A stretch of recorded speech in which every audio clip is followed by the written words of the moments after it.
The forbidden scenes from The Sound of Music no one was supposed to talk about. A director begging his own crew to stop laughing. A 5-year-old pulled underwater and nearly drowned on camera. A leading man so drunk during one of the most emotional scenes in movie history that he could barely stand. This is not the story you learned about The Sound of Music. This is the story the studio spent decades trying to keep buried, until the people who lived through it finally started talking. By the end of this video, you'll never watch that gazebo scene the same way again. Before any of this chaos happened in Salzburg, the story of the Von Trapp family had already traveled a strange and winding road across the world. It began not in America, but in West Germany, where a producer named Wolfgang Liebeneiner turned Maria von Trapp's memoir into a pair of modest, old-fashioned films in the mid-1950s. They were simple, sentimental, and unmistakably European, and yet audiences across Germany, Austria, and even parts of South America fell for them completely. When American studio executives finally sat down to watch these films, most of them cringed. The staging felt stiff, the tone felt corny, and nobody in Hollywood believed this story belonged on an American screen. It took one man, a Tony-winning director named Vincent J. Donahue, to see past the clumsy production and recognize something underneath it worth saving. He didn't pitch a movie. He pitched a Broadway musical, and he had one very specific star in mind, Mary Martin. What almost nobody knew at the time was how close that idea came to never happening at all. Maria von Trapp had sold the rights to her own life story years earlier for a flat fee that barely reached 5 figures, a decision that would look almost unbelievable once the money started rolling in later. When Broadway producers finally tracked her down to ask for permission to adapt her story again, they hit a wall because Maria wasn't reachable. She was living in the jungles of Papua New Guinea doing missionary work, and she was reportedly so uninterested in show business that she tore up letters from America without even opening them. It wasn't until she happened to see Mary Martin perform live on a Broadway stage that something shifted, and she gave the production team a cautious, almost offhand green light to try. Even after that approval, the musical almost fell apart before it started. Producers originally wanted a mix of traditional Austrian folk songs blended with just a couple of new numbers. When they approached the songwriting team of Richard Rodgers and Oscar Hammerstein to contribute a song or two, the two men refused to share the stage with old European ballads. They insisted on writing the entire score themselves or walking away completely. That ultimatum reshaped the entire project, and out of it came songs that are now sewn into global culture, from My Favorite Things to Do-Re-Mi to Climb Every Mountain. When the musical finally opened on Broadway in the winter of 1959, it became a genuine phenomenon, selling astonishing amounts in advance tickets before most of the country had even seen a single performance. By the time 20th Century Fox won the bidding war for the film rights, the studio was in serious financial trouble after the runaway costs of Cleopatra nearly sank the company. Buying the rights to this musical looked, to many executives, like a reckless gamble stacked on top of an already reckless year. Tucked inside the contract was a clause that almost nobody took seriously at the time, a promise that if the film earned above a certain threshold, the songwriting team would receive a cut of the profits. One of the writers involved reportedly laughed the idea off, convinced the movie would never come close to that number. That laugh would not age well. Casting the film brought its own quiet drama, most of it hidden from the public for years. Julie Andrews had already proven herself as a stage powerhouse, but when Hollywood adapted her signature Broadway role for the big screen, the studio passed her over for someone considered more conventionally cinematic. It was a painful snub for a performer who had carried that production for years. Around that same period, director Robert Wise was searching for someone to play Maria in this new film adaptation, and he wasn't fully convinced Julie was the right choice until he watched an unfinished early cut of a different project she was filming. Within minutes, he reportedly turned to the people next to him and said they needed to sign her immediately before another studio got the chance. Julie accepted the role for a flat salary with no share of future profits, a decision that looked reasonable at the time but became almost painful in hindsight once the film became one of the highest-grossing movies ever made, and she never saw an additional dollar beyond that original paycheck. Finding her leading man turned into an entirely separate headache. Several major stars of the era were approached to play the stern, widowed naval officer at the heart of the story, and one after another. They turned it down or simply didn't fit. The role eventually landed with Christopher Plummer, a classically trained actor who, by his own later admission, could not stand the material. He mocked the script privately, calling it overly sweet and joking that it should have been called something closer to The Sound of Mucus. He agreed to take the role only after the director personally flew overseas to convince him, and only on the condition that his character be given more depth, sharper dialogue, and a song of his own to reveal an emotional side the script hadn't given him. That request is the reason one of the film's most tender musical moments exists at all, a piece written specifically to hand his character a quiet, vulnerable side he otherwise lacked on the page. Behind that polished performance, Plummer was struggling more than audiences ever guessed. He kept largely to himself during the Austrian shoot, later describing the postcard perfect city as feeling more like a prison of sentimentality than the romantic backdrop everyone assumed it was. He drank heavily throughout filming, a habit he openly admitted to decades later in interviews and in his own memoir.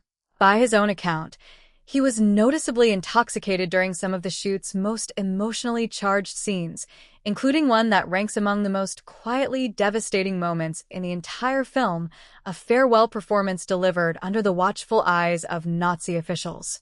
Audiences have cried over that scene for generations without ever knowing the actor delivering it was, in his own words, barely holding himself together behind the camera.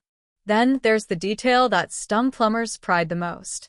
Much of what audiences believe is his singing voice throughout the film actually belongs to someone else entirely, a professional vocalist brought in because producers weren't confident the demanding musical passages could be handled the way they needed. Plummer's real voice carried the dialogue and the softer transitional moments, but the fuller vocal sections were dubbed so seamlessly that most viewers still have no idea it happened. He was reportedly furious about the decision at the time, feeling it undercut the performance he had fought so hard to reshape. It took him years, by his own admission, before he could even say the film's title without visible irritation, and even longer before he softened enough to acknowledge the strange, lasting hold it had on audiences around the world. While the adults dealt with contracts and wounded pride, the search for the Von Trapp children brought its own share of near misses. A very young Mia Farrow reportedly auditioned multiple times for the role of the eldest daughter and didn't land it, with casting notes apparently describing her as sweet but lacking the spark and energy the role needed. She would go on to build an entirely different kind of career just a few years later in a much darker psychological thriller.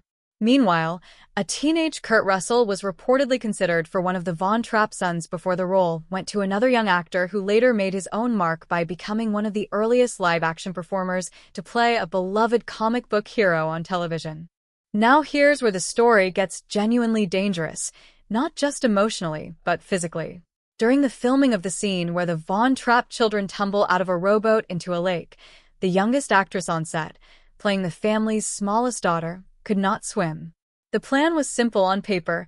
Julie Andrews would fall toward the child the moment the boat capsized and pull her to safety immediately. In practice, everything went wrong. When the boat flipped, Andrews reportedly fell the wrong direction, away from the child instead of toward her, and the young actress slipped underwater not once but twice before another cast member dove in and physically pulled her out. She came up coughing and vomiting lake water, and by most accounts developed a genuine fear of swimming that lingered for years afterward. Even Julie Andrews later described the moment as one of the most frightening experiences of the entire shoot, a stark contrast to the joyful, sunlit boat ride audiences see on screen. The film's now iconic opening shot carried its own hidden cost as well.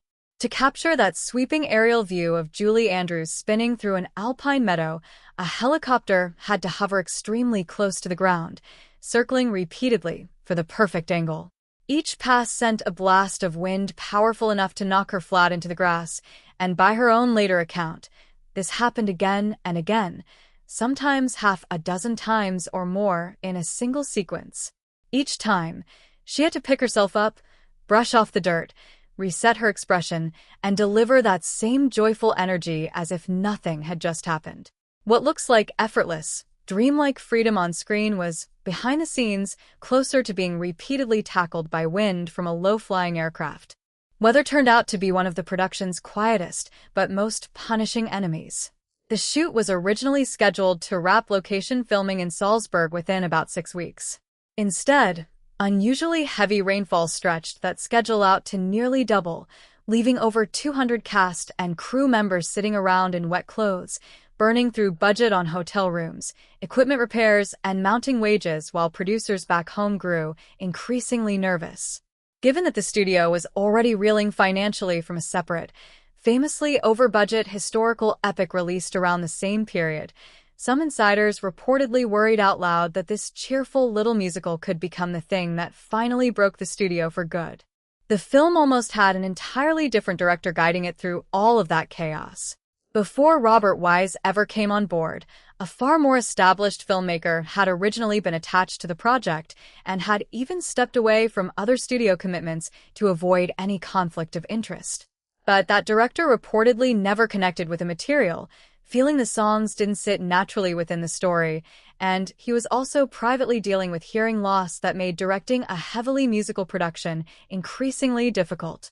He quietly maneuvered his way into a different project entirely, one with a darker, more psychological tone that suited him far better, and let studio executives frame his departure publicly as nothing more than an ordinary scheduling conflict.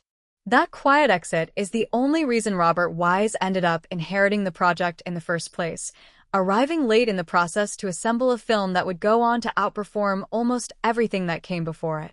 And finally, we arrive at the scene the whole story keeps circling back to, the gazebo.